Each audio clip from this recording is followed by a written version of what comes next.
Bonjour, bienvenue.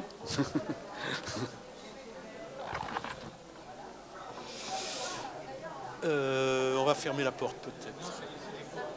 Ah oui.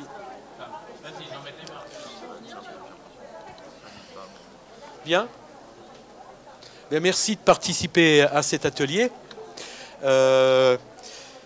qui est organisé par l'UCP2F, l'Union des clubs de la presse de France et francophone, dont vous avez 3 représentants ici, sa présidente, Sonia Rennes, Romain Hugon qui a organisé et moi-même, Richard Hecht.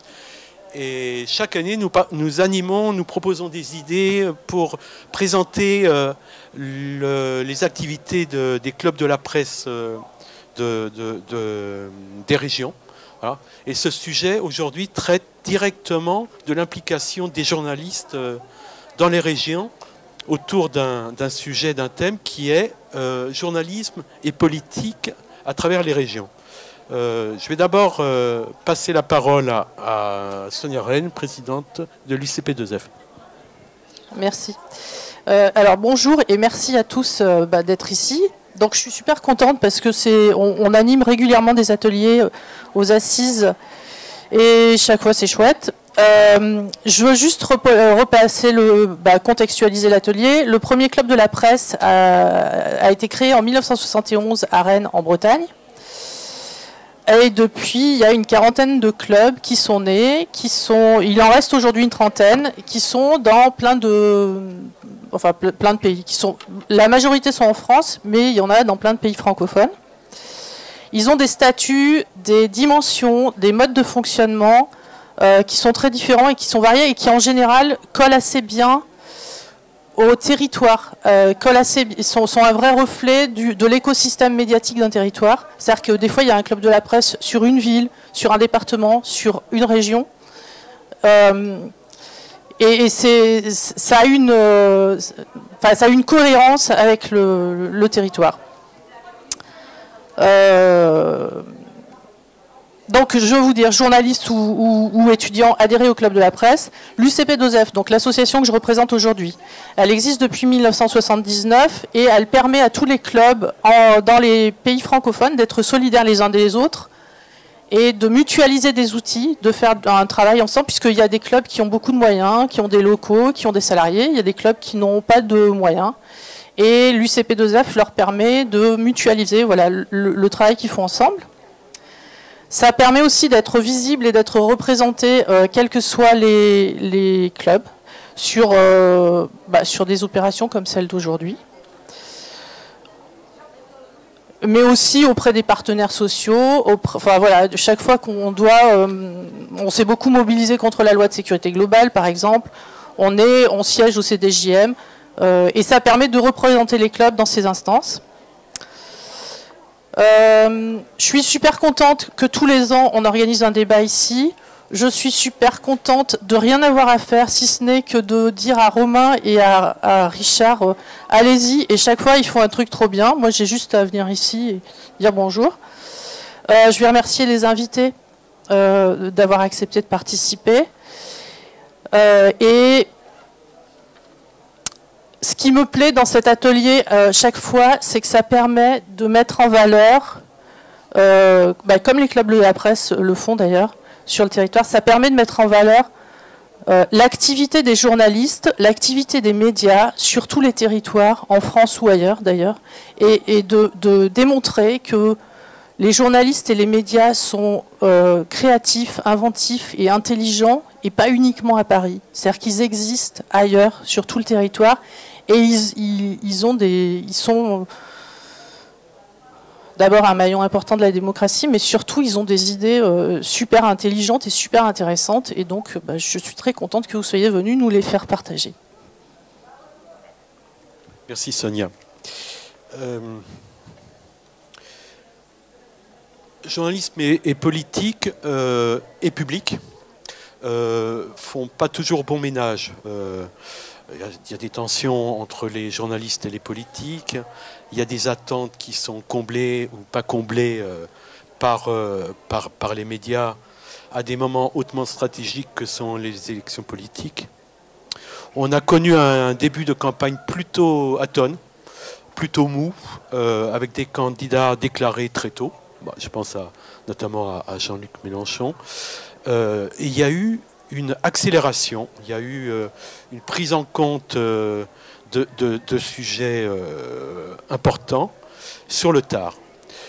Ce qui serait intéressant, avant de vous présenter, c'est de savoir comment vous avez répondu à une attente, comment vous êtes allé au-devant d'une attente, qu'est-ce que vous avez mis en place comme outil, quelles idées vous avez eues, comment vous vous y êtes pris, et quels premiers résultats vous pouvez constater entre la présidentielle et les élections législatives. Je vais d'abord présenter tous les intervenants, que je remercie également d'être présents. Alors, Géraldine Oudaillé, je l'ai bien dit, journaliste web à France Bleu pour l'opération France 22. Simon Barthélémy, rue 89 Bordeaux pour l'opération rue 89 Bordeaux-Strasbourg-Lyon. Stéphanie Zorn pour l'opération Première Voix. Et Jimmy Darras, qui est chef de projet à Media Lab, qui a donc réalisé, Media Lab, un panorama des initiatives, des dispositifs mises en place pour l'élection présidentielle. Alors donc, les trois journalistes vont parler les premiers, et ensuite Jimmy Darras nous présentera les autres opérations détectées. Qui a envie de parler en premier? Géraldine, Simon ou Stéphanie? Bon, ça va être Géraldine. Donc bonjour à tous. Donc oui, je suis Géraldine Oudaillé, donc journaliste web de France Bleu Natio à Paris. Donc moi, je suis dans ce service depuis un peu plus de 5 ans.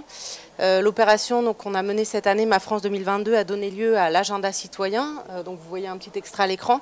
Mais surtout, on a édité des livrets, donc vous pouvez les prendre et les garder, parce que c'est très très lourd dans mon sac dans le train. Donc s'il vous plaît, prenez-les, gardez-les. Vous verrez un petit peu à quoi ça ressemble. Donc France Bleu, pour rappel, bon, je pense que tout le monde connaît ou a une idée, mais donc on est une des 7 chaînes de Radio France. C'est un réseau de 44 radios locales qui sont implantées partout en France. Moi, donc après avoir fait beaucoup de radios, je suis à ce service, donc je fais presque uniquement du web. On traite l'actu nationale, internationale. On met en valeur aussi sur la page de France Bleu Natio les sujets des locales qui sont susceptibles d'intéresser toute la France. Donc cette année, on a lancé l'opération Ma France 2022. Donc pour vous résumer, c'est une grande consultation qu'on a lancée en septembre, en amont de la présidentielle. Après 2 ans de crise sanitaire qui nous ont tous bouleversés, en fait l'idée c'était de demander aux gens qu'est-ce que vous voulez pour la France de demain. Donc on a posé une question ouverte, quelle priorité pour notre pays demain? En fait, cette consultation, c'est un grand succès puisqu'elle a réuni 34 000 propositions, 1 million de personnes en 7 mois seulement, 7 millions de votes. On a travaillé en partenariat avec make.org, qui est une plateforme citoyenne spécialisée dans les consultations en ligne. Le but, en fait, c'était de placer les préoccupations des gens au cœur du débat public et de la campagne électorale. Les 34 000 propositions et les votes nous ont permis d'établir l'agenda citoyen, donc, que vous avez dans les mains, avec les 12 priorités des Français. Les candidats à l'élection présidentielle ont répondu à chaque priorité. Donc là, je vais vous présenter le petit article avec les réponses des candidats. Et vous voyez, on a fait une petite infographie comme ça avec chaque priorité. La première, donc, c'était garantir l'exemplarité des responsables politiques et limiter leurs avantages. C'est la première priorité qui est très vite ressortie de la consultation. Et pour un petit peu visualiser justement les propositions de chaque candidat, on a fait cette infographie. Donc là, on est sur l'article Les réponses de Yannick Jadot. Et quand on clique là, hop, on voit en fait les engagements de son programme. Et donc c'est le cas sur chaque proposition. Améliorer l'accompagnement et les soins aux personnes âgées, hop, les propositions de Yannick Jadot. Donc on a fait ça sur chaque candidat. Les candidats ou leurs représentants sont tous venus répondre dans l'émission Ma France, l'émission qu'on a à 13 h tous les jours, donc qui est présentée par Wendy Bouchard à la radio. Alors pour répondre à votre question, comment est venue l'idée? Alors l'idée, c'est pas moi qui l'ai eue, mais pour préparer l'atelier, je suis allée voir Éric Kervelec, c'est le directeur de l'information de France Bleu. Ce qu'il m'a dit, c'est que c'est parti de 2 convictions, une conviction éditoriale et une conviction citoyenne. La conviction éditoriale, c'était comment se positionner comme média local dans une présidentielle qui, par définition, est un événement très national. Donc pour nous, en fait, c'est toujours compliqué à traiter. Nous, on a un super réseau qui fait entendre la voix des territoires, mais comment faire entendre cette voix pendant une séquence présidentielle? Comment être utile dans le débat citoyen?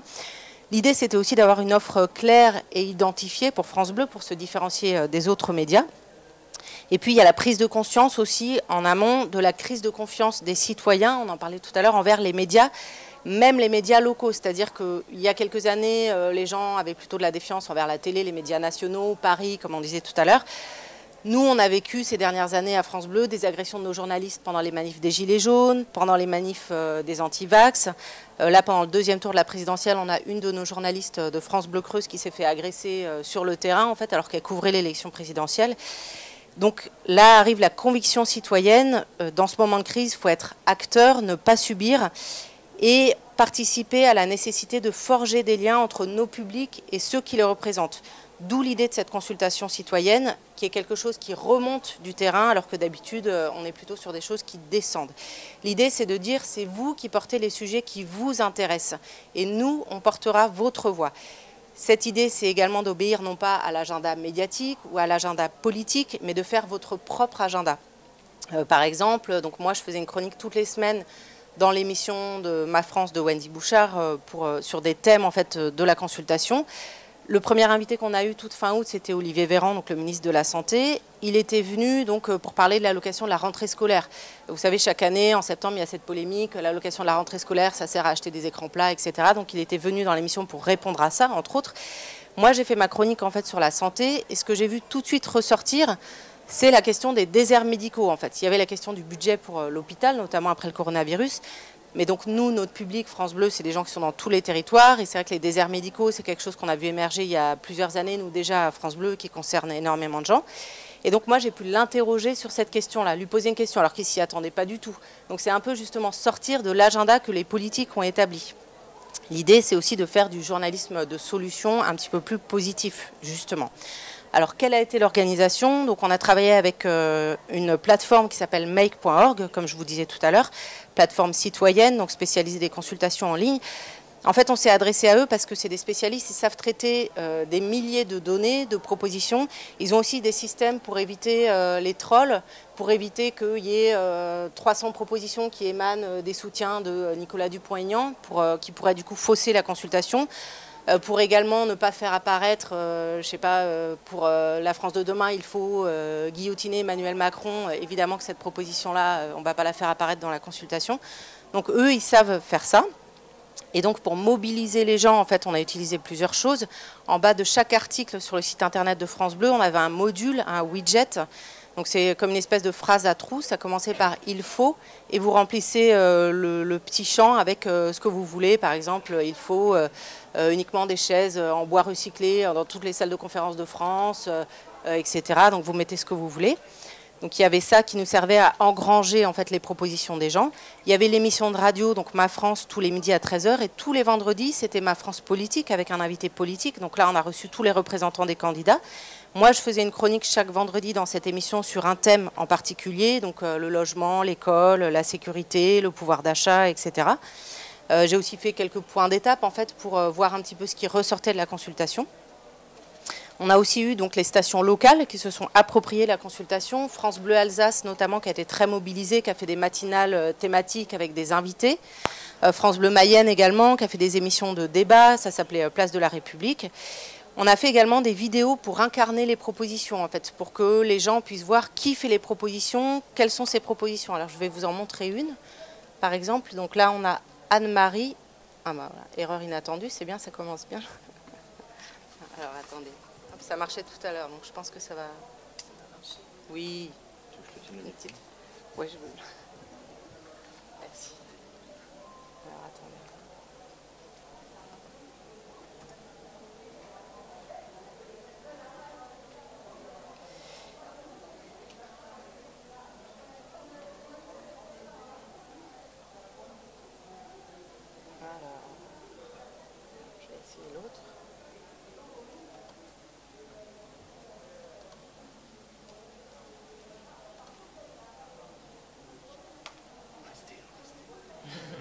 Il va se passer quelque chose.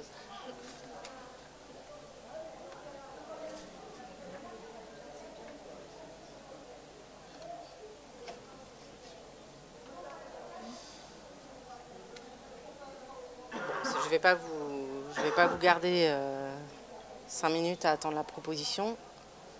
Hop. Donc on a fait des vidéos. Moi j'ai interviewé par Zoom des personnes qui ont fait des propositions sur plein de thèmes différents. Donc là par exemple on avait Nathalie qui proposait en fait de contrôler les EHPAD, de faire contrôler les EHPAD par chaque commune.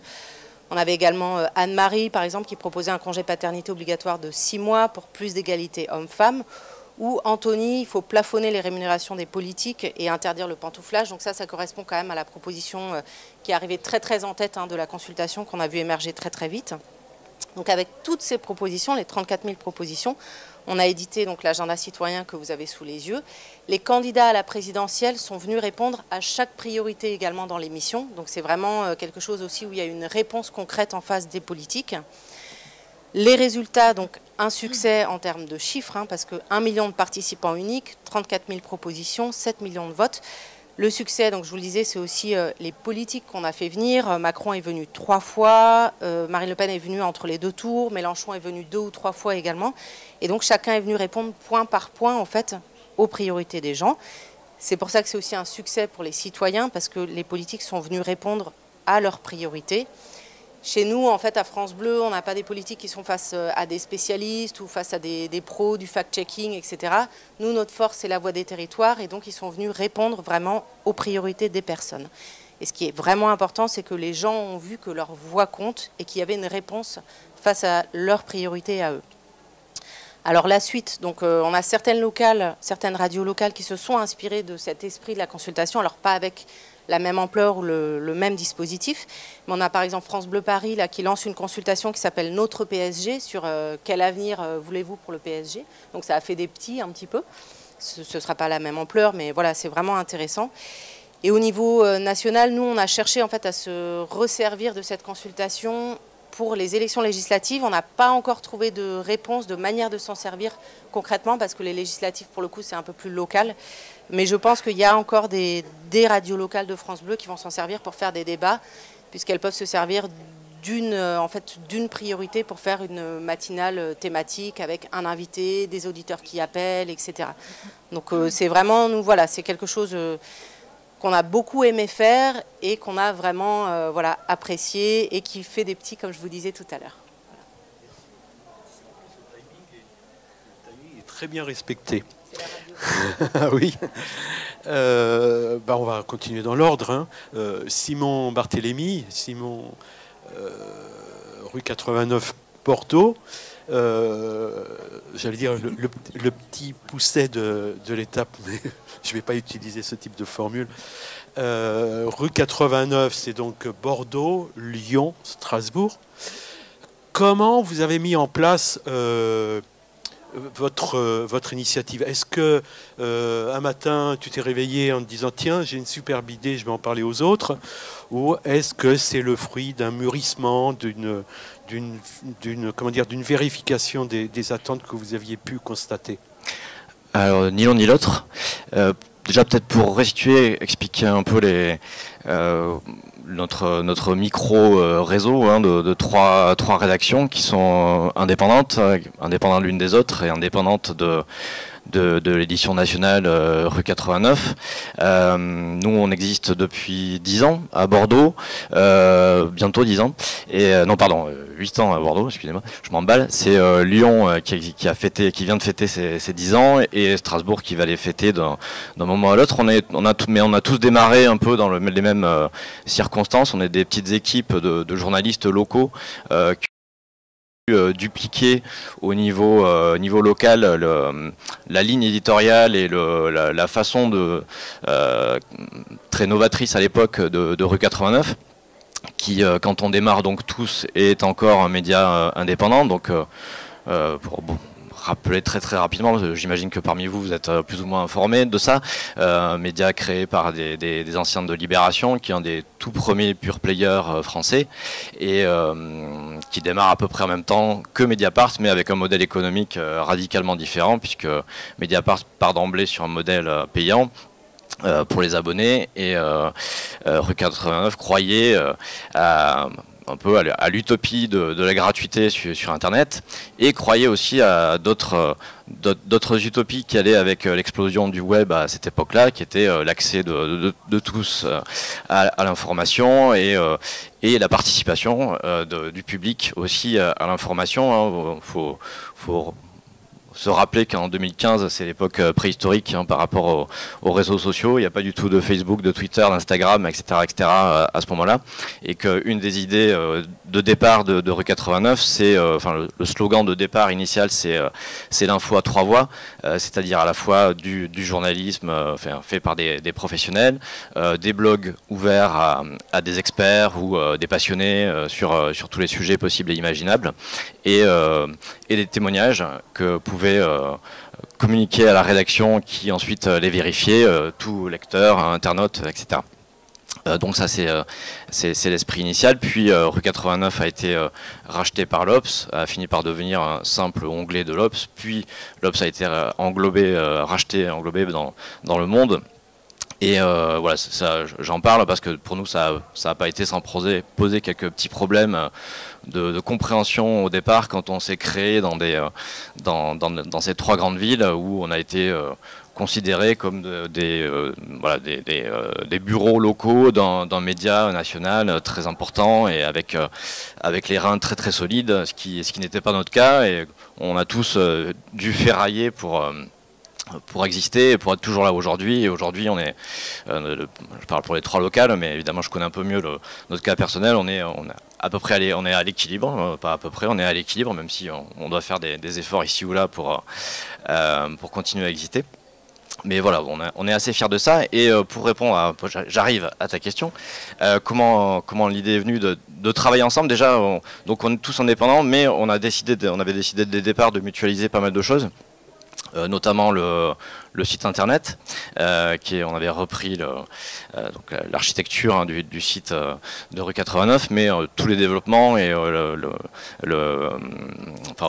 mutualise l'hébergement, on mutualise les développements du site, et on a décidé il y a quelques années de travailler aussi sur des contenus communs. On se voit assez régulièrement ensemble pour réfléchir à ça, enfin régulièrement, une fois par an au mieux.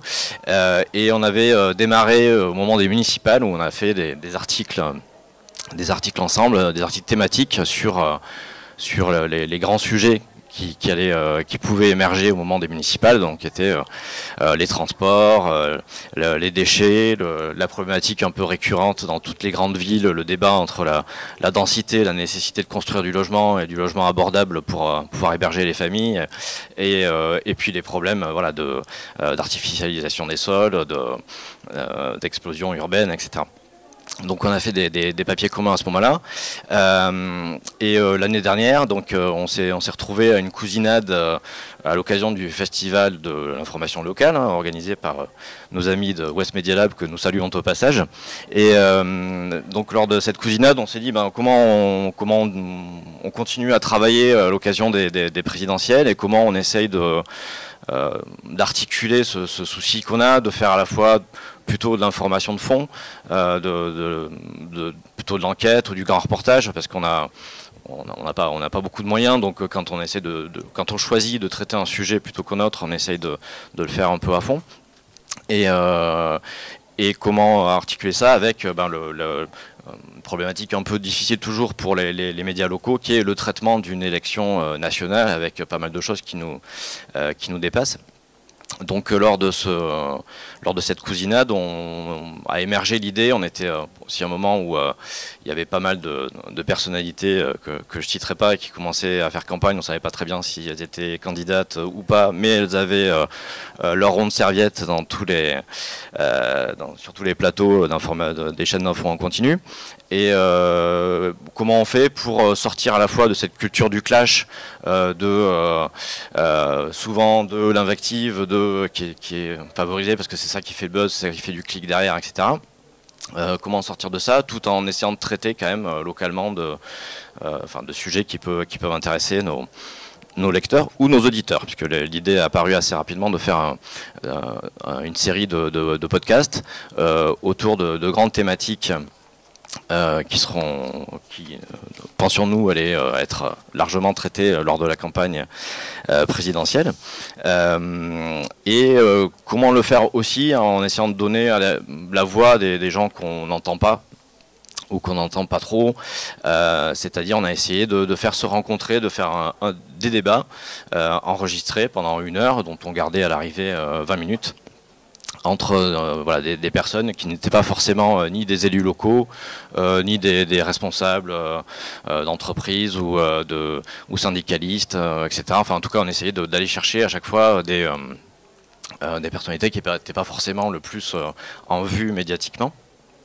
Donc ça a été, on va dire, une demi-réussite, parce qu'on espérait faire une série de 8 podcasts, et puis en fait il y a le Covid qui est passé par là et qui nous a fichu en l'air quelques castings, parce que c'est la principale difficulté de ça a été de trouver des gens qui se sentaient à la fois donc qui rentraient pas dans les cases que je décrivais tout à l'heure, mais qui en même temps voulaient avoir la légitimité, enfin ne se sentaient parfois pas légitimes pour parler de ces sujets, n'étant pas justement spécialistes de tel ou tel truc. Ils avaient peur en 1 heure de temps, pas forcément être très au fait, de dire des bêtises, etc. Donc on a essuyé pas mal de refus comme ça.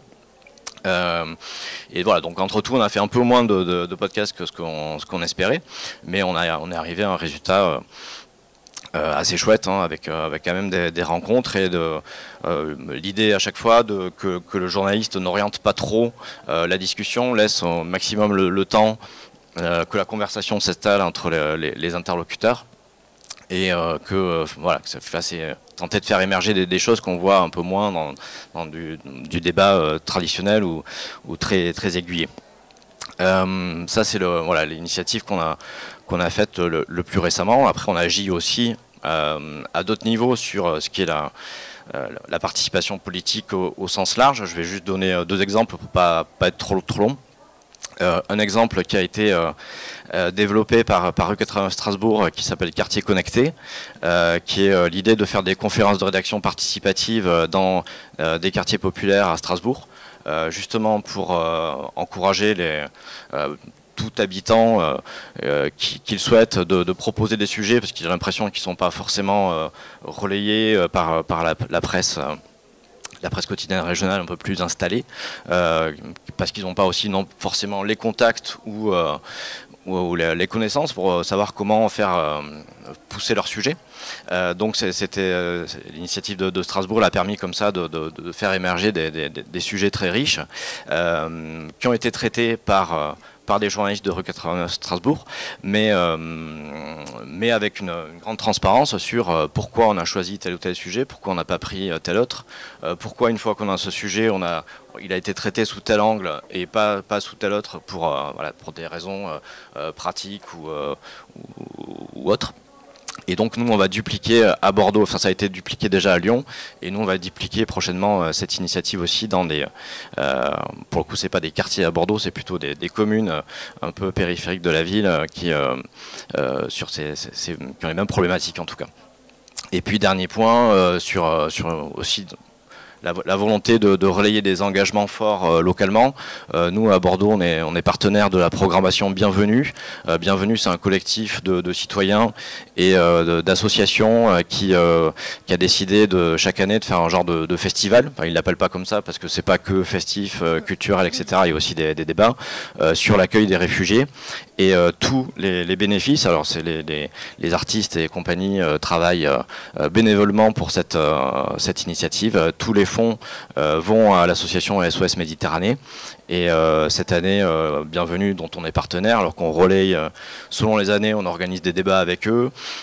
Cette année, on a fait une série d'articles justement de portraits de bénévoles ou de réfugiés qui ont eu des histoires riches d'arriver à Bordeaux et en Gironde. Et donc SOS Méditerranée, grâce à Bienvenue, cette année a pu récolter 18 000 €, soit l'équivalent d'une journée et demie de sortie en mer de l'océan Viking, donc le navire qui permet de sauver des personnes qui se noient en Méditerranée. Voilà, ça paraît pas beaucoup, mais pour eux c'est quand même important dans leur fonctionnement. Merci Simon. Désolé. Oui, en fait, vous menez un travail de fond permanent auprès de vos lecteurs, des citoyens. Enfin, vous êtes impliqués dans le tissu local, à Bordeaux, Strasbourg et Lyon. Et là, vous avez donc trouvé une idée, une stratégie à travers les cousinades. Je vais peut-être donner les thèmes des podcasts, comme ça vous aurez une petite idée de ce qui a été traité. Donc, il y a eu 4 épisodes. Le premier, la place du travail par Strasbourg. Donc, le deuxième, rencontre d'un gilet jaune et d'une jeune avec Macron à Lyon. Le troisième podcast, l'agriculture face au cadre de vie, avec une rue urbaine et un agriculteur, Strasbourg. Le quatrième épisode, un viticulteur et un maraîcher bio face au changement climatique. Si vous voulez, on pourra donner le lien pour retrouver donc tous ces podcasts. Oui, ils sont accessibles sur les 3 sites. Sur les 3 sites. Autour de Stéphanie Zorn maintenant. Donc on est là avec un groupe de presse, un groupe média du nord de la France, qui a une forte tradition de travail avec ses lectrices et ses lecteurs. Vous avez déjà mené beaucoup d'opérations auprès des futurs lecteurs. On va peut-être en parler tout à l'heure, des adolescents. On va peut-être aussi parler d'éducation aux médias. Auprès des jeunes futurs lecteurs ados. Et ensuite, le gros paquet traditionnel, dirais-je, des lecteurs de la presse écrite. Voilà, les personnes. Voilà. Et donc, vous avez lancé l'opération Première Voix. Et vous avez mis en place un comité éditorial jeune. Est-ce que vous avez délégué à ce comité ou est-ce que vous avez encore la main sur ce comité ? On travaille ensemble. Donc, premier futur lecteur et futurs électeurs aussi, quoi, en fait. On est vraiment dans un esprit de citoyenneté. Donc, pour vous resituer un petit peu, donc Première Voix, c'est le comité éditorial jeune de La Voix du Nord. Et donc, moi, je suis rédactrice en chef adjointe à La Voix du Nord. Et parmi mes missions, il y a celle de l'éducation aux médias et celle de la participation des publics. Je le précise parce que je pense que c'est pleinement lié. En fait, dans le cadre de l'élection la relation au lecteur, comme disait Richard, on la travaille depuis de nombreuses années à La Voix du Nord, notamment à travers le courrier des lecteurs, par exemple. Faut savoir qu'on reçoit chaque jour entre 60 et 80 courriers de lecteurs, qu'on est, je pense, à ma connaissance, un des seuls quotidiens régionaux en France à publier tous les jours une page complète de courriers de lecteurs. Et on reçoit aussi énormément de questions de lecteurs auxquelles on répond à travers des articles. Actuellement, on est à une trentaine encore par jour. Donc tout ça pour vous dire que la relation au public, elle est hyper importante chez nous et précieuse. Ça fait partie de notre ADN, qu'on l'a d'ailleurs rappelé à l'occasion de nos 75 ans, c'est hyper important pour nous. Et dans le cadre de l'élection présidentielle, donc, on s'est demandé, on avait prévu tout un programme, tout ce qu'on sait faire en fait, qu'on fait habituellement, mais qui est plutôt destiné à notre public traditionnel, donc un peu plus âgé, on va pas se mentir, et on s'est dit comment mieux parler des élections aux jeunes avec eux, en fait, parce que bon, c'est que les jeunes seraient moins attirés par les élections, parce que le taux d'abstention est plus important aussi chez les jeunes, parce que si, on n'a pas forcément, nous, médias traditionnels, les codes, les formats, la bonne façon on n'a pas forcément la bonne manière de leur parler. Et donc, l'idée est née de créer ce comité éditorial. C'est le rédac-chef qui a eu la bonne idée. Voilà, il n'est pas rédac-chef pour rien. Et on a réuni un petit groupe de travail là, en début d'année pour se dire qu'est-ce que ça peut être ce comité éditorial, qu'est-ce qu'il peut apporter, comment il peut fonctionner en fait. Et donc, on s'est associé avec Vos Heures, qui est notre média numérique dédié aux jeunes sur la métropole lilloise, en fait, très citadin. Et ensemble, on a imaginé donc un groupe. On a lancé un appel sur les réseaux sociaux, essentiellement sur Instagram, et aussi sur Facebook, un appel aux jeunes volontaires qui seraient prêts à s'engager là pendant la campagne de la présidentielle pour à la fois, avec deux objectifs. Donc à la fois nous challenger sur ce qu'on fait déjà, sur nos contenus, sur nos formats, mais aussi pour essayer de voir avec eux sur quelle thématique ils voudraient qu'on travaille. Parce qu'on avait déterminé avec nos lecteurs traditionnels 10 thématiques sur lesquelles on a publié plein d'articles. Et on se rend compte que les thématiques qui intéressent les jeunes ne sont pas les mêmes, quoi, en fait. Donc on a travaillé avec eux, enfin, l'objectif c'est de travailler avec eux sur ce qui les intéresse, quoi.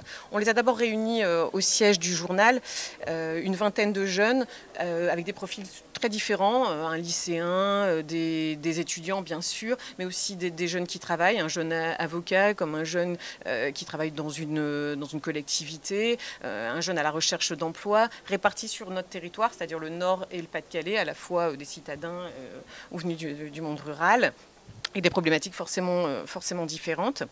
On s'est rendu compte que ce groupe, il avait envie de participer. C'était pas du tout l'image qu'on se fait des jeunes qui votent pas, qui n'ont pas envie. Enfin, eux étaient vraiment actifs, proactifs et voulaient partager aussi tout ça.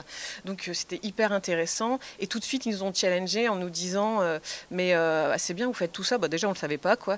Et c'est bien tout ce que vous faites, mais comment vous nous le faites savoir? Votre compte Instagram, elles sont belles vos photos, mais nous on va sur Instagram pour s'informer, quoi, et on n'a pas toutes les infos que vous diffusez sur votre site web, quoi.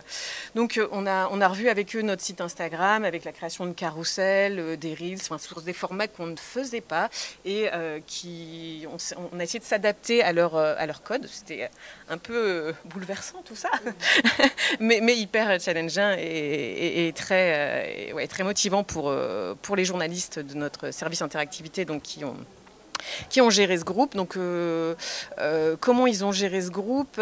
On a créé un groupe WhatsApp.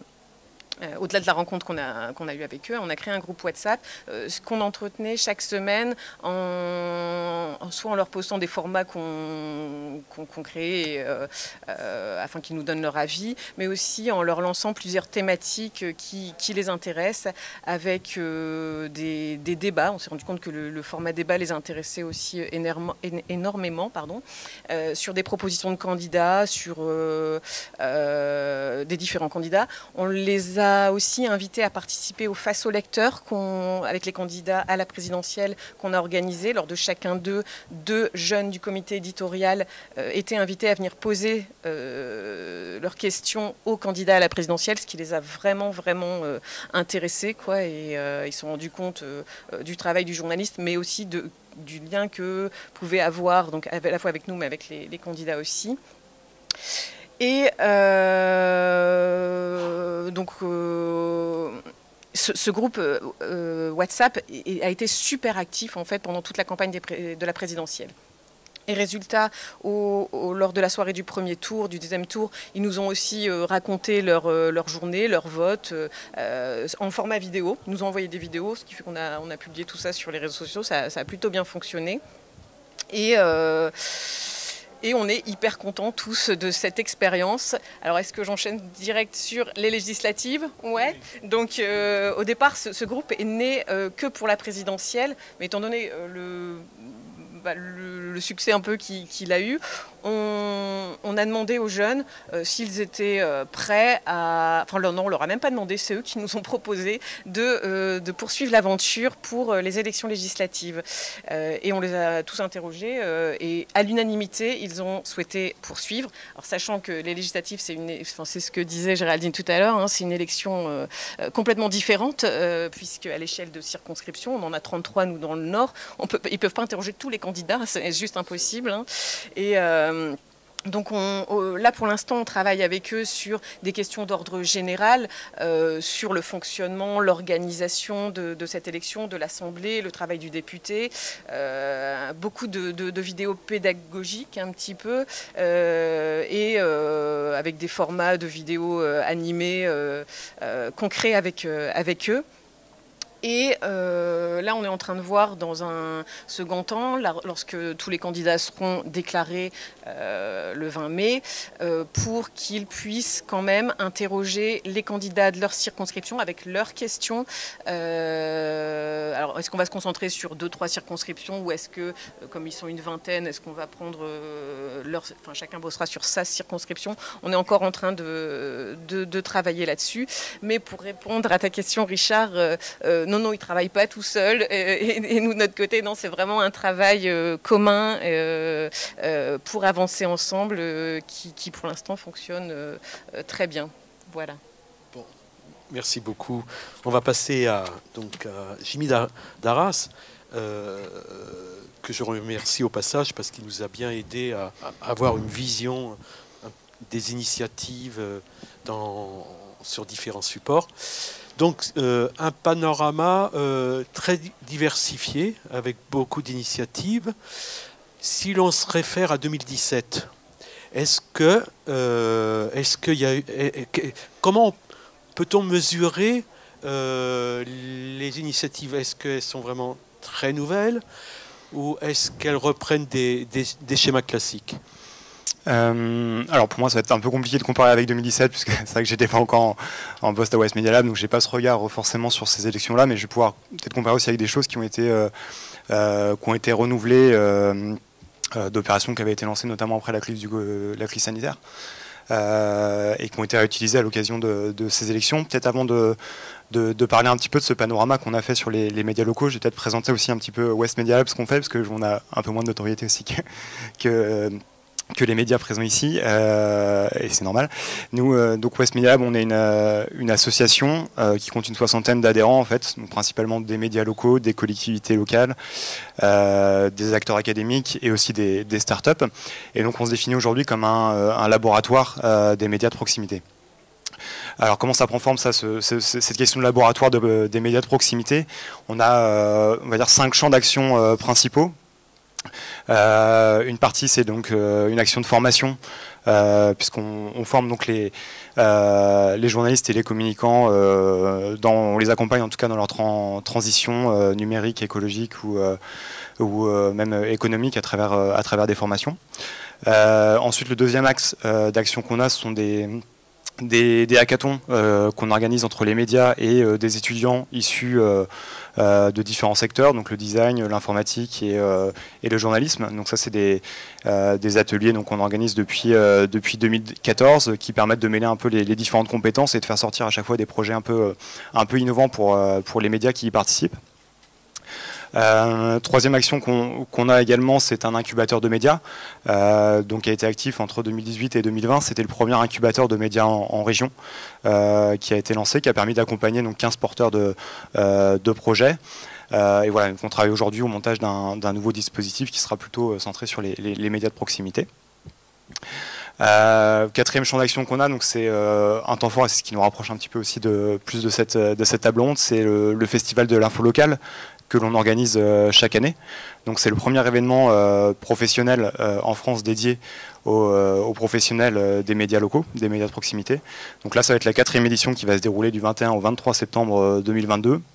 Et donc l'idée, c'est d'inviter les professionnels des médias locaux à venir échanger pendant 2 jours, à mettre l'accent sur le partage de solutions, de bonnes pratiques, en mettant l'accent sur des projets concrets à chaque fois.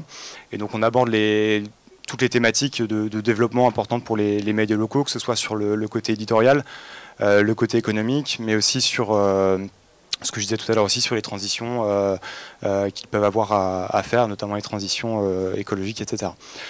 Et puis le dernier champ d'action qu'on a, c'est une veille sur l'innovation dans les médias de proximité, qui prend la forme d'une newsletter qu'on édite tous les 15 jours, et qui met en avant aussi des projets portés par des médias locaux. Des projets un peu innovants, en tout cas on l'espère inspirants pour d'autres médias. Et donc voilà, c'est ça qui nous a amené aussi par ces différentes actions. Nous, on est attaché à ce côté, à cette partie sur l'innovation. Notre champ d'action autour des médias locaux nous a amené à nous interroger là à l'occasion de cette présidentielle sur les différents projets qui allaient être menés par les médias locaux. Et il y avait plusieurs questions qu'on s'est posées au départ. En fait, c'est un peu ils se sont posés du côté de rue 89, c'est quelle va être la place en fait du local dans une élection présidentielle qui a une vocation, enfin, qui a une dimension plutôt nationale, et donc comment ça va être traité par les médias locaux et quelle place ils vont accorder en fait au local dans ce traitement. Et aussi, voilà, étant donné que les élections, en tant qu'événement majeur, voilà, c'est souvent source aussi, comme d'autres événements, souvent source d'innovation en fait éditoriale pour les médias. Donc voilà, nous on s'intéressait aussi à savoir voilà, quels seraient les dispositifs qu'ils allaient pouvoir mettre en place. Du coup, ce qu'on a lancé, donc c'est un recensement un petit peu des dispositifs lancés par les médias locaux. Donc ça a pris la forme d'une base de données ouverte et participative, donc sur laquelle tous les médias, tous les journalistes pouvaient rentrer les projets qu'ils avaient lancés. Voilà, donc il y a pas mal aussi de projets qu'on a réussi à identifier via notre veille qu'on fait sur l'info locale. Et donc dans les dispositifs, nous ce qu'on a inclus, c'est à la fois les formats éditoriaux un peu nouveaux qui avaient été lancés. Donc ça peut être des séries d'articles, des podcasts, des newsletters spéciales, des rubriques ou des émissions, etc. Mais aussi des services qui sont proposés aux lecteurs autour de l'élection présidentielle. Donc des petits modules par exemple pour voir les résultats des élections, etc. Et aussi voilà, tout ce qui concerne les interactions avec les lecteurs, les consultations qui ont été mises en place. Voilà, donc c'est un recensement qu'on a fait voilà, de manière assez artisanale, donc en utilisant un outil qui s'appelle Airtable, qui permet voilà, à tous de pouvoir rentrer en fait des informations dans cette base de données. Nous, ce qu'on a identifié, c'était à chaque fois le nom du dispositif, un petit descriptif et un lien avec le dispositif, puisque la plupart du temps, en tout cas la plupart des projets qu'on a identifiés, c'était des projets numériques, parce que c'est plus facile d'une part à identifier que les projets qui se font sur papier. Et voilà, donc ce recensement reste aussi ouvert, donc si vous avez vu des projets qui ne sont pas dans cette base-là, vous êtes bien sûr invité à pouvoir le compléter.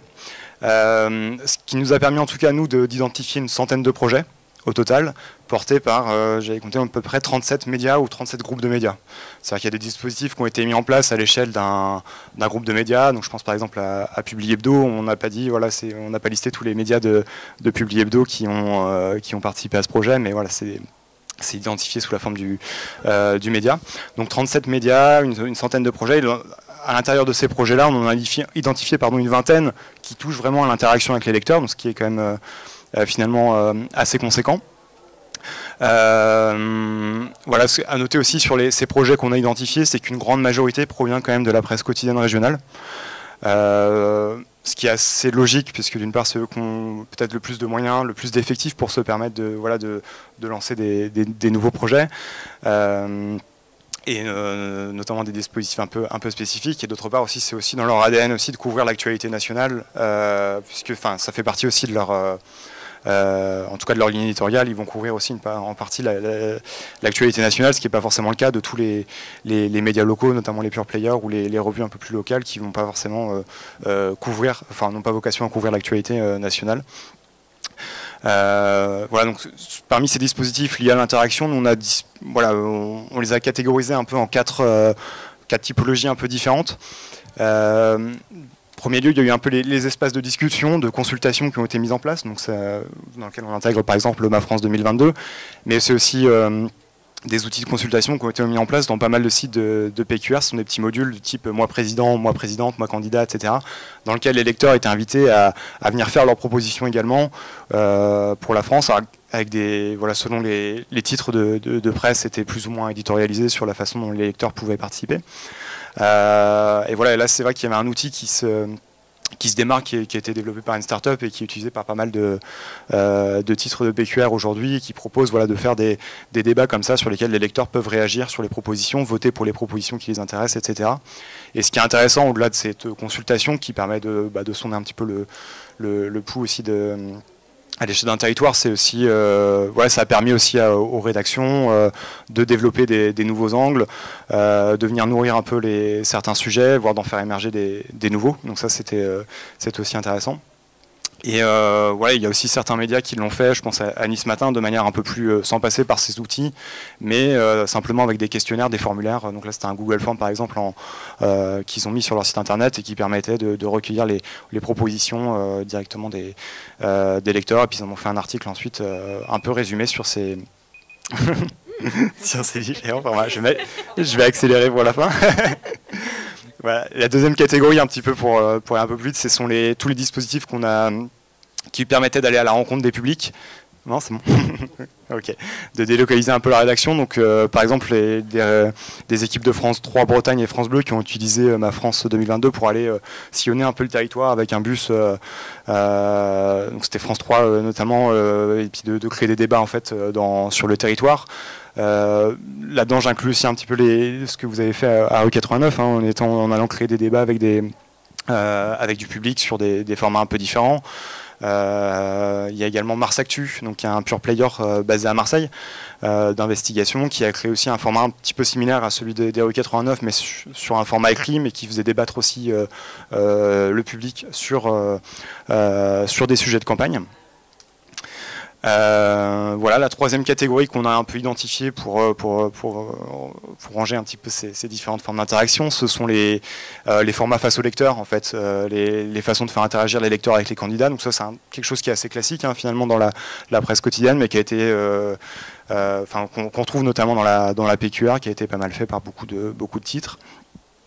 Et enfin, la dernière catégorie, c'était l'implication des publics dans le traitement éditorial. Donc là, avec effectivement le comité éditorial qui a été mis en place à la Voix du Nord avec les jeunes, mais aussi, par exemple, le groupe EBRA qui a mis en place un dispositif qu'ils appelaient Grand Témoin, donc qui est peut-être un peu plus classique, qui était en gros un panel.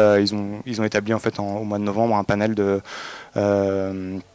personnes qui étaient un petit peu représentatifs, et ils les ont impliqués en fait dans la construction des formats aussi au fil de l'élection présidentielle. Donc voilà, nous ce qu'on n'a pas inclus par contre dans ces dispositifs, vraiment côté interaction, ce sont les séries de reportages vues d'un territoire ou qui allaient à la rencontre, c'est ça, vue d'un territoire un petit peu, où les journalistes vont interroger des personnes dans des reportages en prenant le pouls dans des territoires, parce qu'on se dit c'est quelque chose qui fait partie en fait plus généralement du travail de journaliste en fait, d'aller chercher ce genre de témoignages. Et on n'a pas inclus non plus les formats dont Stéphanie aussi a parlé, c'est la rédaction vous répond, ou ce genre de choses qui permettent en fait aux lecteurs de poser des questions directement aux journalistes, parce qu'à ma connaissance, il n'y a pas eu forcément de module spécifique, la rédaction vous répond pour la présidentielle, mais je serais curieux aussi de savoir s'il y a eu pas mal de questions, j'imagine, autour de la présidentielle sur ces formats-là, donc ça pourrait y rentrer finalement. Et voilà, et pour donner un peu peut-être une note finale là-dessus, ce qu'on note, c'est qu'il y a eu quand même beaucoup d'humains finalement dans ce qui a été fait, dans les innovations éditoriales qui ont été proposées, et très peu sur des outils qui ont été développés. Il y avait effectivement l'outil de consultation dont je vous parlais, et au-delà de ça, nous on n'a pas forcément identifié spécifiquement beaucoup de projets qui impliquaient de nouveaux outils, mais c'est plus comment on va créer du lien, créer un peu plus d'humains et se mettre au plus près des territoires. Et voilà, et on voit quand même qu'il y a eu quand même quelques... Ce que je disais, la question qu'on s'est posée, c'est quelle est la place du local aussi dans ces dispositifs-là. Et effectivement, en fait, le local, il intervient dans ces dispositifs d'interaction qui vont faire discuter, qui vont venir consulter des gens du territoire, mais aussi ce que je disais tout à l'heure, les reportages un peu vus de la campagne vue de tel territoire, la campagne vue de nos territoires, qui donnent un petit peu le pouls à l'échelle du territoire couvert par le média. Merci Jimmy Darras. En fait, il y a une notion de déplacement de distance. On a l'impression que pour l'élection présidentielle, et vous me direz pour les législatives, que les médias se sont rapprochés encore plus de leur auditoire, de leur public, soit en allant devant eux, soit en les intégrant. Est-ce que vous pensez que c'est un nouveau modèle qui se développe, un nouveau modèle d'échange avec vos publics, ou est-ce que vous pensez qu'il y a encore beaucoup à faire pour comprendre les attentes? Et ensuite, on passera aux questions du public. Est-ce que vous pensez que Est-ce que quelque chose est en train de naître d'un point de vue professionnel? Est-ce que les approches bougent dans les rédactions? Est-ce que les publics bougent aussi? Est-ce qu'on vit quelque chose en mouvement, comme dirait l'autre? Oui, après nous, je sais pas si c'est forcément lié à la présidentielle. Je pense qu'après la crise sanitaire aussi, il y a eu vraiment quelque chose qui s'est créé autour de ça, notamment les modules dont je parlais tout à l'heure, le type la rédaction répond, où vraiment les lecteurs sont invités à poser des questions directes aux journalistes. Ça, c'est quelque chose qui s'est vraiment développé à la Voix du Nord notamment, à Nice Matin, dans pas mal de quotidiens, et sur ces interactions-là aussi. Je pense que la crise sanitaire a été un tournant là-dessus. Et ça s'est vu du coup dans le cas de l'élection présidentielle. Après, plus globalement, c'est vrai qu'il y a le journalisme participatif, c'est pas nouveau forcément, parce que ça, c'est, comme le disait Simon aussi, c'est quelque chose qui est aussi vieux qu'Internet. Enfin, l'arrivée d'Internet, hein, finalement, c'était dans les ambitions de départ de faire participer les gens, de quelque chose de très ouvert. Après, ça a un peu évolué aujourd'hui. Je pense qu'on parle un peu plus aujourd'hui du journalisme d'engagement, c'est comment on va engager les lecteurs, et qui implique à la fois aussi... c'est peut-être une des difficultés aujourd'hui, c'est que ça implique les journalistes, mais aussi les équipes marketing et d'autres corps de métier, et qui amène peut-être les rédactions aussi à se réorganiser, à trouver des façons de travailler ensemble différemment. Mais voilà, peut-être que Stéphanie... Exactement dans le sens de ce que dit Jimmy. Nous, le 16 mars 2020, en une journée, premier confinement, on a reçu 5000 questions de lecteurs. Et là, on s'est dit, il faut faire quelque chose, quoi. Évidemment, on n'a pas pu répondre à toutes ces questions, malheureusement. Mais depuis ce jour-là, on s'est réorganisé pour essayer d'apporter davantage de réponses à ces lecteurs. Même si, effectivement, le lien au lecteur, on le travaille depuis des années. Il y a quand même eu un changement, un basculement, mais positif quelque part, hein, parce qu'on s'est rendu compte vers qui ils se tournaient pour poser leurs questions. Ils n'ont pas appelé leur mairie, enfin voilà, ils se sont tournés vers les journalistes, quoi. Et ça, c'est un signe positif, moi, je trouve, quoi, et qui, voilà, quoi.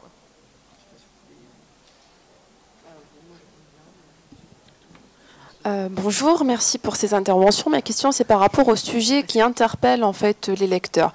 Est-ce qu'ils sont intéressés par l'actualité en fait d'une manière générale, notamment par exemple, parce que j'ai vu votre journal en ligne, j'ai vu que vous parlez de temps en temps de l'Ukraine et tout ça. Est-ce qu'ils s'intéressent à ces sujets-là, ou est-ce qu'ils s'intéressent aux sujets qui concernent leur collectivité locale en particulier, et donc des thématiques engagées, genre droits de l'homme, donc voilà.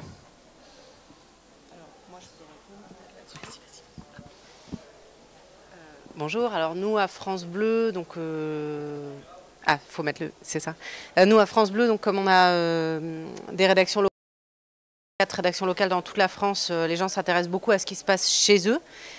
Mais on a beaucoup de surprises, et par exemple, pour répondre à votre question, depuis le début de la guerre en Ukraine, nous, tous les jours, on fait un article sur la guerre en Ukraine avec des paragraphes qui résument l'essentiel de ce qui se passe. Et à notre grande surprise, en fait, ces articles font une très très grande audience. Alors que les gens, justement, viennent traditionnellement sur France Bleu pour trouver de l'info locale sur ce qui se passe près de chez eux. Et là, on a trouvé un format en fait, qui a vraiment trouvé son public, parce qu'à chaque fois, chaque jour, on regarde les audiences de la veille. Et les articles qu'on fait sur l'Ukraine voilà, trouvent un énorme public. Alors on ne sait pas si c'est des gens qui consultaient déjà France Bleu avant, ou qui viennent sur cet article-là parce qu'ils ont tapé dans Google et qu'on est bien référencé. Mais en tout cas, ce qui est sûr, c'est que ces articles-là qu'on fait sur l'Ukraine marchent très très bien. Après, nous, à travers l'agenda citoyen, enfin vous n'étiez pas arrivé, mais on en parlait tout à l'heure, on a vu vraiment que les gens s'intéressaient à toutes sortes de problématiques. Et là, c'était beaucoup, oui, sur des problématiques qui les concernent d'abord, mais qui trouvent un écho chez d'autres gens, et donc potentiellement dans toute la France. Ouais. Juste peut-être pour répondre en un mot à la question précédente, j'ai l'impression que moi aussi que ça se développe, notamment pour répondre à un fait nouveau qu'a un peu évoqué Stéphanie sur les changements radicaux de moyens de s'informer des jeunes d'aujourd'hui. Nous, on pensait qu'un site web déjà en soi c'était moderne il y a quelques années. Aujourd'hui, ça suffit plus. Il faut être pour arriver à toucher un certain lectorat, il faut être très actif sur Instagram. Facebook aujourd'hui c'est un réseau de vieux, hein, pour te parler un peu de manière un peu caricaturale peut-être, mais enfin voilà, il y a aussi du coup nécessité de comprendre les attentes de ce lectorat-là et puis d'aller les toucher avec peut-être des nouveaux formats. Il y a aussi, je pense, la question de la crise sanitaire a été évoquée, mais de grosses interrogations démocratiques qu'a aussi posé le mouvement des Gilets jaunes, que personne n'a vu venir en France et qui a quand même remis en question pas mal de choses, je pense, dans les médias et beaucoup plus largement, et sur quand même certains déficits démocratiques localement modestement, avec chacun, avec nos petits moyens, on essaie de combler par ces méthodes-là. Et pour répondre à la question sur ce qui intéresse les lecteurs, chez nous ça dépend vraiment de l'angle, du sujet, même de l'angle, etc. Mais bon, nous ce qu'on voit qui intéresse beaucoup, c'est les sujets métropolitains, parce qu'il y a c'est des sujets qui peuvent être traités de façon soit très locale, soit très globale, et dès qu'on essaye de prendre un peu de recul, notamment sur les questions de transport, ça c'est quelque chose qui interpelle beaucoup à Bordeaux. C'est pas propre à Bordeaux, mais il y a une problématique de bouchons, de défaillance des réseaux de transport en commun, alors c'est très paradoxal puisqu'il y a un réseau de trams assez gigantesque, mais bon bref. Donc ça intéresse beaucoup les gens, aussi la question du logement social. On a quelques thématiques comme ça où on sait qu'à chaque fois ça réunit beaucoup de lecteurs. Alors est-ce que c'est parce que ça intéresse beaucoup les gens ou parce qu'ils savent aussi qu'on a une petite expertise sur ces sujets et qu'ils savent que chez nous ils vont trouver des infos intéressantes là-dessus. Ça je ne trancherai pas.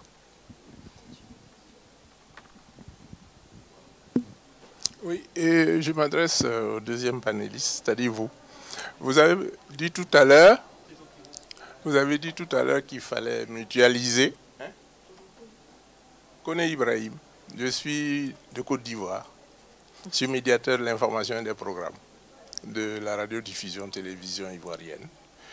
Vous avez dit tout à l'heure qu'il fallait mutualiser et qu'il fallait aussi qu'il y ait des rédactions participatives. Je suis un peu troublé parce que chaque rédaction choisit des informations sous la direction du directeur de l'information ou du rédacteur en chef, et on dispute de l'angle et du temps, de la durée. Nous sommes en somme dans une ère de bataille des contenus. Vous parlez de mutualisation et vous parlez de rédaction participative. En fait, qu'est-ce que nous cherchons? Qu'est-ce que nous recherchons? Si Lyon, Strasbourg, Bordeaux se retrouvent pour faire de la mutualisation, dans un monde où nous sommes déjà assommés par la même information, quand vous ouvrez TF1, c'est la même information qui passe sur France 2, France 3, M6, etc. Je ne parle que de la France, puisque ici nous sommes en terre en dissertation franco-française. J'aurais aimé qu'il y ait un panéliste venu du Sud pour exposer les problèmes du Sud, parce qu'ils sont différents, complètement différents. Notre niveau de démocratie n'a pas atteint le vôtre. Ça, c'est sûr. On l'avait avant, la démocratie, mais on est revenu en arrière. Alors, je me perds en conjecture. Pour répondre, en fait, quand je parlais de mutualisation, c'était pas du tout de mutualisation des rédactions, hein, c'est qu'on on partage la même structure, architecture informatique en fait, et on associe nos moyens parce qu'on n'en a pas beaucoup. Donc voilà, comme on a grosso modo le même site web, on mutualise juste le développement du site web. Il n'est pas du tout de question de mutualisation des rédactions. Ça n'a rien à voir avec les contenus. Non, rien à voir avec les contenus, sauf voilà, l'association qu'on peut avoir ponctuellement sur, mais ça a été 4 articles sur 300, 600 qu'on fait chaque année. Vous voyez, c'est rien du tout. Ça n'a rien à voir avec. Moi, j'ai travaillé avant à l'Alsace, quotidien régional. Ça n'a rien à voir avec la mutualisation qui a été opérée au groupe EBRA, par exemple, où on a supprimé des rédactions qui pouvaient être concurrentes sur tel ou tel territoire. Bonjour, je suis étudiant en journalisme à l'EPJT. J'avais une question pour vous, Monsieur Barthélémy, sur justement ces conférences de rédaction participative, savoir comment elles étaient mises en place, par quel biais est-ce que vous êtes allé à la rencontre des citoyens, combien ils étaient, et puis est-ce que leurs propositions se confrontaient à votre ligne éditoriale, et auquel cas est-ce que vous l'avez mise de côté, ou est-ce que vous l'avez conservée. Et puis une autre pour vous, Jimmy Darras, savoir si, en fait, dans votre base de données, vous avez recensé une initiative, un projet éditorial qui émanait d'une télévision locale, parce que effectivement, on voit beaucoup d'initiatives qui émanent des rédactions, de la presse quotidienne régionale, comme vous dites. Je répondrai assez rapidement parce que Quartier Connecté, donc, qui a été primé d'ailleurs aux assises du journalisme il y a quelques années. Pour l'instant, nous on l'a pas encore mis en place à Bordeaux, donc c'est Strasbourg qui fait ça depuis quelques années. De ce que j'en sais, c'est qu'il y a à chaque fois une dizaine de personnes qui viennent participer à ces conférences de rédaction, qui viennent parce qu'ils en ont été informés par des associations locales très implantées dans les quartiers, parce que il y a le bouche à oreille qui fait que d'une conférence à l'autre, ils y viennent régulièrement en fait. Je veux pas dire de bêtises, mais il me semble que c'est tous les 2 mois, il y a une conférence de rédac où donc chacun est libre de proposer ses sujets, où la décision de les traiter ou pas est discutée collectivement avec les personnes, où il peut y avoir le refus de traiter un sujet parce qu'il a pu être traité déjà d'une autre façon dans un autre coin de la ville ou sous un angle différent. Enfin, voilà, je ne veux pas trop rentrer dans le détail parce que j'ai pas d'exemple pour le coup concret à vous soumettre de sujets qui auraient été refusés, mais c'est plutôt sous cet auspice-là que ça se passe.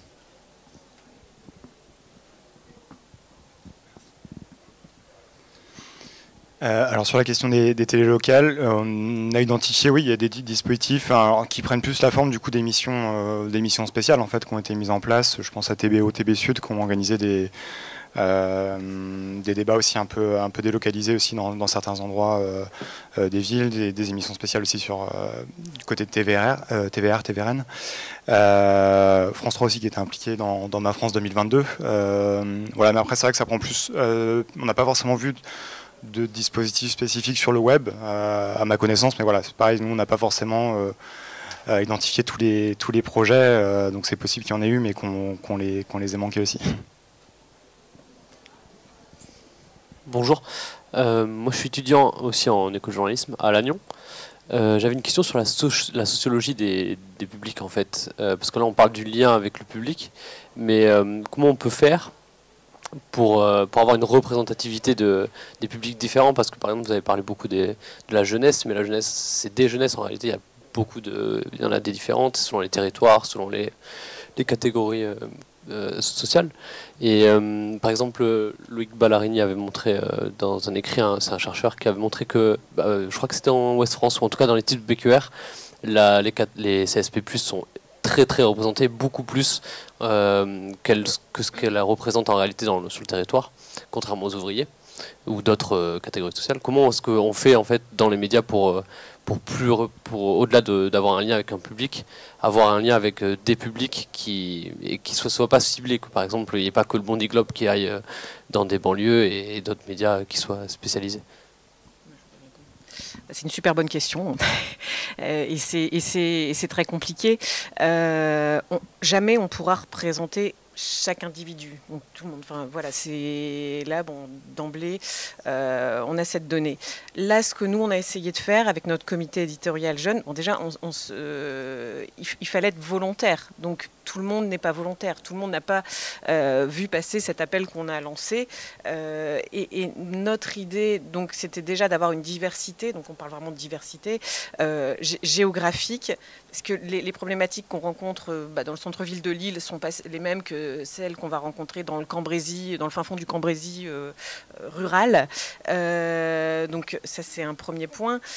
On a essayé d'avoir des profils différents, mais parmi les candidats, encore une fois, qu'on avait, jamais on pourra représenter toute la jeunesse. Mais on compte justement sur ces jeunes pour être un peu des ambassadeurs et diffuser eux aussi autour d'eux. Après, comme vous le disiez, nos lectorats sont souvent bien spécifiques. Il y a plus d'hommes que de femmes. Je parle de l'exemple de la Voix du Nord. Hein. Plus d'hommes que de femmes, plus de gens plus âgés, CSP+. Enfin voilà quoi.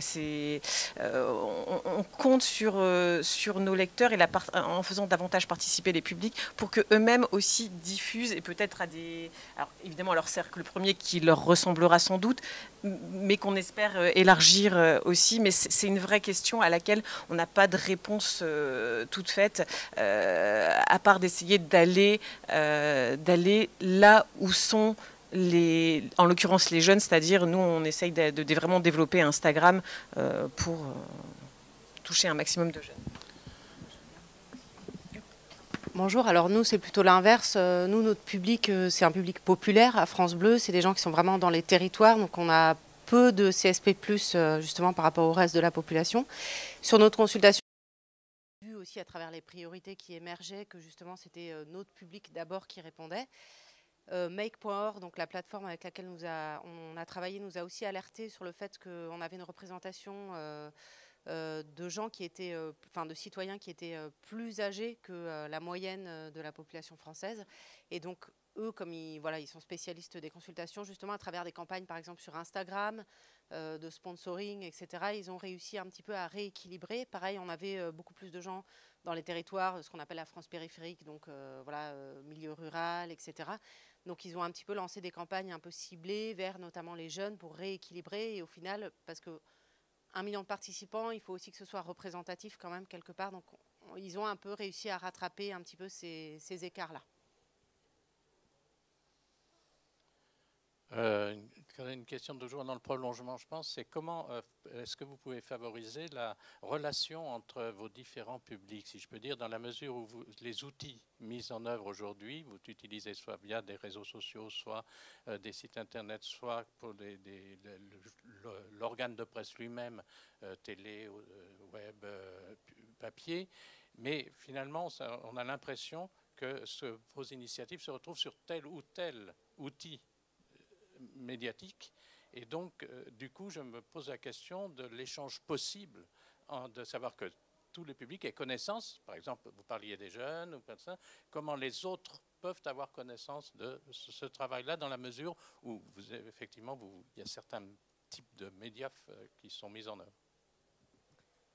Alors, pour nous, c'est travailler sur différentes plateformes. On ne va pas s'adresser, en effet, aux mêmes personnes sur Instagram, qui va viser plus les jeunes, que sur Facebook, qui va viser un peu plus notre public traditionnel, que sur le site internet, que sur Dailymotion. Donc, nous, par exemple, on travaille avec une community manager à France Bleu qui, justement, nous dit, bah, tiens, Instagram, c'est pas mal pour ça. Les vidéos dont je vous parlais tout à l'heure, nous, qu'on a fait... En fait, oui, alors, vous voulez dire que les gens se parlent entre eux après ? Alors ça, nous, du coup, pour France Bleu, les auditeurs interviennent pas mal à l'antenne, dans les matinales, donc ils peuvent se parler. Après, ça reste des auditeurs. Après, ça peut être, je sais pas, organiser des débats en local, par exemple. Nous, ça se fait de temps en temps avec un public extérieur. Voilà, après... En fait, ce sont les mêmes contenus qu'on partage, mais sur des formats différents, en fait. Voilà, quoi. Mais l'information, à la base, elle est la même.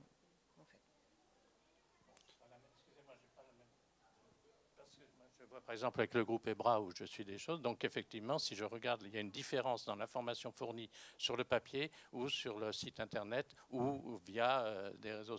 Il y a la base d'information est la même, mais le ressenti par exemple d'un public vis-à-vis de telle ou telle situation n'est pas traité du tout de la même façon et on n'a pas les mêmes, on a l'information de base identique, mais en fait la relation humaine qu'il y a entre le public et les médias, on ne la ressent pas de la même façon, ou alors on la ressent en fonction du support que l'on utilise. Parce que ce n'est pas les mêmes attentes, en fait. Ah bah, oui, mais qui dit que ce ne sont pas les mêmes attentes? Les études, les réponses aussi qu'on a par rapport à tel ou tel format, les audiences. On sait qu'un format Instagram, alors tout à l'heure tu parlais du fait que vous avez créé des Reels, par exemple sur Instagram avec les jeunes. Moi, c'est quelque chose qui ne me touche pas. Quelqu'un qui est beaucoup plus jeune, il va suivre l'info que par ce biais-là, en fait. Donc c'est parce que telle personne qui suit tel support n'a pas les mêmes attentes que telle autre personne, en fait. Bah après, est-ce que c'est notre rôle aussi ça, c'est vraiment une question de démocratie aussi. Réunir des gens pour qu'ils parlent tous ensemble. Voilà, c'est nous, on a pour rôle. Enfin, après, je dis nous, mais moi, je pense que les journalistes, on a pour rôle d'animer le débat public. Après, oui, comment faire pour que les gens se parlent entre eux ça, j'ai envie de dire, c'est un peu le rôle de toute la société. Mais bon, c'est une vaste question, je pense. Bonjour, moi, je suis Julien Kostrèche de West Media Lab. Je voulais partager un sentiment, avoir votre avis sur ce sentiment. Et ça répond peut-être à votre question aussi sur qu'est-ce qui a changé par rapport à 2017. Moi, à vous écouter, j'ai l'impression qu'il y a quand même quelque chose qui a changé. C'est qu'en 2017, la plupart des interactions, elles auraient eu lieu sur Facebook ou sur les réseaux sociaux.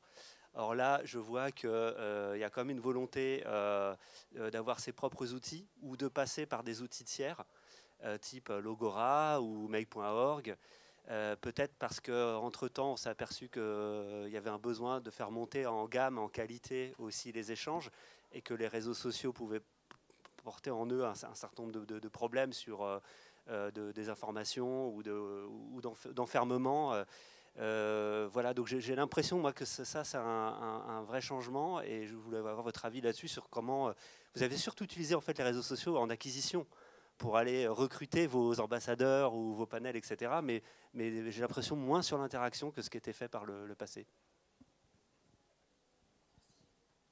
Oui, absolument. Nous, quand on s'est lancé en 2014, donc, on avait énormément de commentaires sous les articles, et on a constaté, bon, aussi à un moment, parce qu'on a demandé, pour éviter qu'il y ait trop de trolls, qu'il y ait une inscription préalable des internautes qui souhaitaient commenter. Je crois que c'est une pratique qui s'est aujourd'hui généralisée à quasiment tous les médias, mais du coup ça a déporté le débat des commentaires sur les réseaux sociaux, notamment sur Facebook, avec énormément de gens qui commentent alors qu'ils n'ont même pas lu l'article. C'est un phénomène que chacun observe. Et nous, c'est un truc qu'on n'a pas tranché. À un moment, on s'est posé la question est-ce que ce serait pas opportun de partir complètement des réseaux sociaux, voir ce que ça donnerait, ne serait-ce que pour contester leur suprématie aujourd'hui. Mais en tout cas, on réfléchit dans le cadre du développement de notre du site internet à un outil de commentaires qui serait plus efficace. Et voilà, je ne peux pas en dire beaucoup plus parce que c'est pas moi qui suis très précisément ce dossier-là, mais ça fait partie de nos sujets de réflexion. Oui, en introduction, j'avais donc dit que c'est un atelier, et c'est effectivement le cas. J'ai utilisé la notion de mettre la main dans le cambouis. Ce qu'on constate, c'est qu'il y a une évolution de l'approche des relations entre les différents publics et les médias, que la question que Romain a posée, elle est très pertinente dans la mesure où c'est pas l'outil qui va régler, qui va permettre, de la mise en relation des différentes tranches d'âge. C'est pas l'outil lui-même, puisque chaque tranche d'âge utilise des outils différents. Je pense que le questionnement qui est le vôtre et peut-être l'attente des publics, c'est comment répondre à des besoins, à une nécessité, l'information, le droit à l'information. Comment commencer depuis le plus jeune âge? Comment initier les futurs auditeurs, lecteurs en bas âge? Pour ceux qui font de l'éducation aux médias, on se rend compte que c'est eux qui vont développer sans doute ou accéder à d'autres outils. Hein. C'est une question de génération. Mais j'avais une dernière question à vous poser.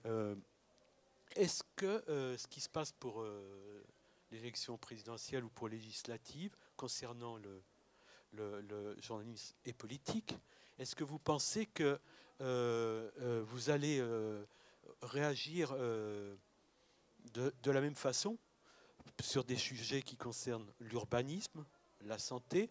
Est-ce qu'on peut parler de remise? Est-ce que le politique, et là je fais référence aux Gilets jaunes, au cahier de doléances, a beaucoup remué les consciences? Il y a eu un formidable travail d'expression au niveau des régions, avec le dépôt de cahiers de doléances dans les mairies. là, il y a une matière très très riche en fait. Et je crois que jamais on s'est autant interrogé sur comment utiliser cette matière première qui naît des territoires. Est-ce que vous pensez que vous allez évoluer, après donc le volet politique, est-ce que vous allez évoluer plus loin? Vous parliez de bus, Géraldine. Est-ce que vous allez initier d'autres initiatives? Et j'avais une dernière question pour Stéphanie, pour le comité éditorial jeune. Combien de temps on reste dans le comité éditorial jeune? Comment on peut postuler? Il faut rester. Non, mais c'était la question piège que je lui avais réservée. Voilà. Est-ce que vous pensez que, enfin, si on prend le sens, le politique dans le sens global, voilà, le politique, c'est la vie, c'est la vie en société, c'est la gestion de la société. Est-ce que vous pensez que vous allez décliner encore plus loin ce que vous avez entrepris? Alors nous, sur un autre sujet que la politique, justement, après le Covid, on a eu le même dispositif qui s'appelait Ma Solution. Je crois que, enfin, je l'ai vu tout à l'heure dans l'atelier avec West Media Lab, qui était un petit module qui permettait aux personnes qui souhaitaient participer de proposer leurs solutions à côté de chez eux. Donc c'était beaucoup des questions de gestion des ordures, des questions de transport, des questions vraiment de proximité qui concernaient voilà, vraiment les gens dans leur vie, à côté de chez eux, dans leur quotidien. Ça a bien marché et c'est ça qui nous a permis de dire on va faire Ma France 2022 pour la présidentielle. Après, que faire de toute cette matière? Oui, nous, en fait, on se pose la question sur oui, la saison prochaine, comment on peut poursuivre ce mouvement-là? On n'a pas encore de réponse, donc si vous avez des idées, on est preneur. Mais voilà, que faire de toute cette matière-là, sachant que là, nous, on en a déjà fait quelque chose, parce que c'est pareil, on avait déjà cette matière, nous, avec les gens qui nous appellent à France Bleu tous les jours, pour soit nous poser des questions, soit participer aux émissions, etc. On avait une super matière, et là, on a trouvé une manière de l'exploiter, mais on cherche encore, justement, comment l'exploiter pour la saison prochaine sur d'autres thèmes. On n'a pas encore de réponse.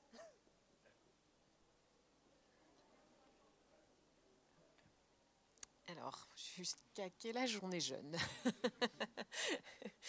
Non, au départ, l'idée, c'était pour la présidentielle. Déjà, on a le comité se prolonge avec le même groupe pour les législatives.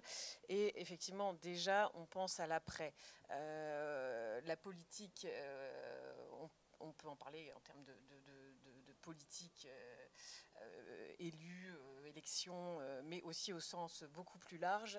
Et on commence à réfléchir de notre côté à renouveler ou en tout cas déjà poser la question à ces jeunes, est-ce qu'ils souhaitent s'exprimer sur d'autres sujets que les élections?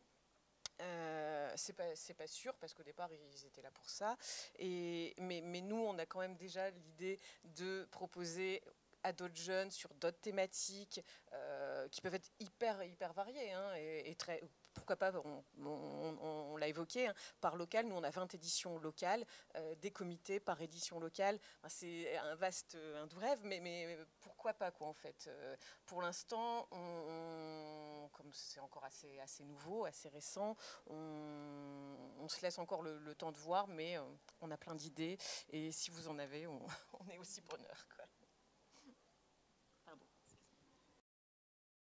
Oui, pour répondre peut-être de façon un peu plus générale à ta question, nous, ce qu'on va essayer de mettre en place dans les prochains mois, c'est un genre de conseil éditorial participatif. Ça a l'air très pompeux dit comme ça, mais en gros,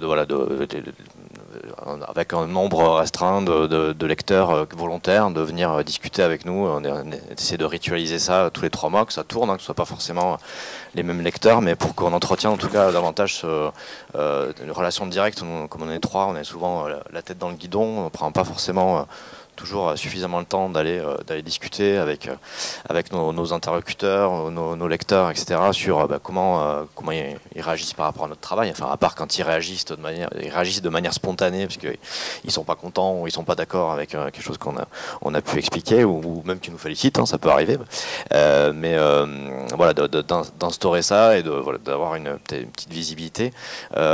d'un point de vue peut-être plus politique générale sur les orientations de ce qu'on retient, entre les Gilets jaunes, où Bordeaux a vraiment été un épicentre du mouvement. On a vu que à quel point ça reflétait une fracture très forte entre le périurbain et Bordeaux, qui focalisait comme ça la détestation de pas mal de gens pour ce phénomène de concentration de richesse, et puis les débats très intéressants que ça a suscité au niveau local sur est-ce que Bordeaux doit continuer comme ça à attirer des entreprises d'ailleurs, si des entreprises sont attirées, est-ce qu'il ne faudrait pas discuter avec les collectivités autour pour créer des emplois dans les communes ailleurs en Gironde, qui est un territoire quand même assez vaste. Et nous, en étant 3 basés à Bordeaux, c'est évidemment, on va pas avoir la prétention de dire on va les raconter, et puis il y a des médias qui le font très bien, enfin Sud-Ouest, ils ont leur local, etc. Mais qu'est-ce que nous, comment on peut intervenir plutôt là-dedans. En tout cas, on essaye d'avoir de plus en plus de sujets où on articule. On a fait une enquête sur les déserts médicaux il n'y a pas longtemps. On fait beaucoup de papiers où on essaye de sortir un peu de la rocade et comprendre. Même si on a des journalistes, quand je dis sortir de la rocade, c'est un peu péjoratif pour nous, parce qu'on a des journalistes qui sont implantés ailleurs qu'à Bordeaux, qui connaissent bien aussi leur territoire. Donc en tout cas, c'est une priorité éditoriale.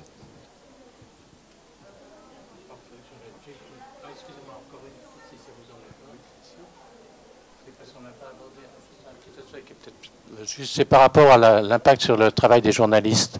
Quand vous menez des actions comme ça dans vos rédactions, comment les journalistes, s'intéressent à ce que vous faites, et est-ce que ça modifie d'une façon ou d'une autre? Ça peut modifier même pour l'activité des journalistes de demain, de fait de pouvoir intégrer dans leur travail peut-être une importance plus d'importance dans cette mise en place de relations avec leur public que peut-être on ne l'avait auparavant. Ça ne veut pas dire qu'il n'y en avait pas auparavant, c'est pas du tout ce que je dis. Chaque journaliste constitue ses réseaux, c'est par des connaissances, ça ne se fait pas comme ça n'importe comment.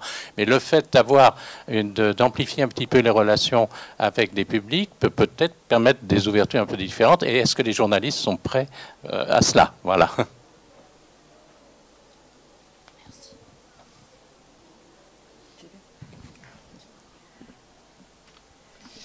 Alors, oui, alors comme vous le dites, les journalistes sont implantés dans leur rédaction et ont déjà énormément d'interactions avec leurs publics locaux, quoi.